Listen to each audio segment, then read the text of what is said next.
selamat datang lagi di Saat Tempat Berpikir dan Sharing-Sharing. Kali ini Tong akan bahas tentang paradigma yang perlu kamu bangun saat kamu masuk kuliah. Dan saya ingatkan kembali lagi bahwa ini playlist yang akan lumayan singkat, jadi tidak akan terlalu panjang. Ini hanya kayak daily reminder, jadi akan jadi pengingat sehari-hari apa yang perlu kami, bagaimana cara pandang yang perlu kamu bangun, dan akhirnya tindakan apa yang akan kamu lakukan untuk memperoleh hasil yang sesuai. Jadi di sini saya mau bahas pertama tuh tentang saat kamu mulai kuliah, adanya mungkin perbedaan pace dan garis mulai, terutama saat kamu baru merantau pas masa kuliah. Jadi pas kuliah kan baru merantau. Kalau waktu kamu merantau mulainya pas SD, itu tidak akan terlalu terasa karena kan waktu kecil tuh tidak terlalu berpikir tentang apa-apa tentang dunia ini, tentang cara pandang dunia, tentang kamu, stigma apa yang dong taruh tentang kamu tuh tidak ada. There's nothing going on. Kayak sudah nikmati masa kecil. Bahkan orang mau lihat kamu gak ada pun, you don't care about it. But saat kamu mulai kuliah dan kamu baru merantau pas kuliah, gap yang atau kesenjangan yang dihasilkan dari sistem itu tuh akan lebih besar. Kalau kamu merantau pas SD, materi atau apapun yang perlu dikejar saat sekolah itu lebih kecil, jadi kamu bisa kejar materi dengan cepat. Tapi ketika kamu baru merantau kuliah, ada banyak hal yang perlu kamu kejar secara materi, budaya, kebiasaan orang-orang misalnya di kota, dan stigma yang perlu kamu dapat, yang kayak akhirnya diproyeksikan ke kamu. Jadi penting sekali punya paradigma di awal. Terutama di sini saya akan bahas tentang garis mulai, perbedaan garis mulai dan kecepatan belajar. Saat kamu baru merantau pas kuliah, terutama kalau Tong berasal dari daerah tertinggal atau daerah 3T, jadi kepanjangan, yaitu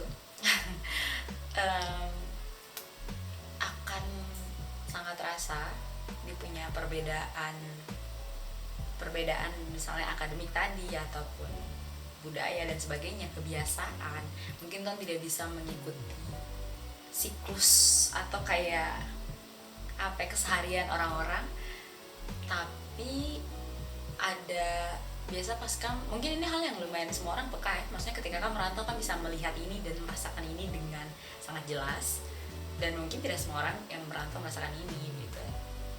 Tapi biasa misalnya kan kalau merantau dan kan memang bukan dari, misalnya kan dari Papua tapi memang bukan dari kota besarnya begitu, misalnya dari Jayapura kah, dari sekolah yang let's say lumayan bagus begitu. Tapi ada banyak yang saya lihat juga Tong merantau bukan dari sekolah yang sangat bagus atau kayak lumayan bagus di Papua, atau Tong tinggal di kota di Papua, jadi Tong tahu biasa orang lakukan apa di kota dan sebagainya.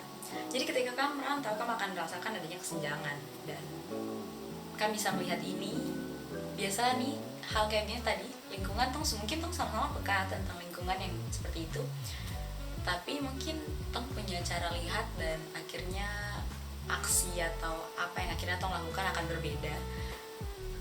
Mungkin sama-sama peka tentang keadaan ini, tapi kadang mungkin tanpa sadar ada yang mempotret atau memproyeksikan diri itu jadinya kayak, oh iya itu karena kesenjangan ini terjadi karena bodoh misalnya, karena memang tidak mampu, karena memang tidak bisa mengerti apa yang terjadi, tidak paham apa-apa yang ajarkan, tidak bisa tangkap materi, tidak bisa ini, bisa memproyeksikan diri kayak begitu, menstigma diri sendiri.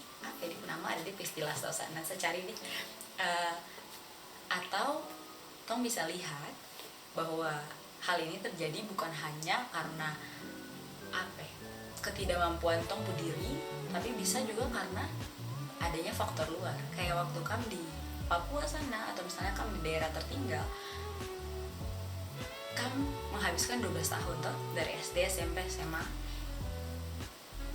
Orang di Jawa juga menghabiskan 12 tahun dengan di daerah misalnya di Papua atau di daerah tertinggal punya fasilitas yang lebih sedikit, punya guru-guru yang mungkin lebih sedikit juga. Jadi kamu pasti tahu kamu ada guru yang dia mengajar dari kelas 1 sampai kelas 6 di pokoknya semua guru serba bisa multidisiplin gitu dan sebagainya.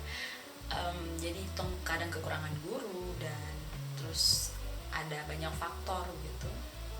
Mungkin metode yang diajarkan juga tidak efisien, jadi ada banyak faktor yang akhirnya memang menyebabkan adanya kesenjangan atau perbedaan garis mulai.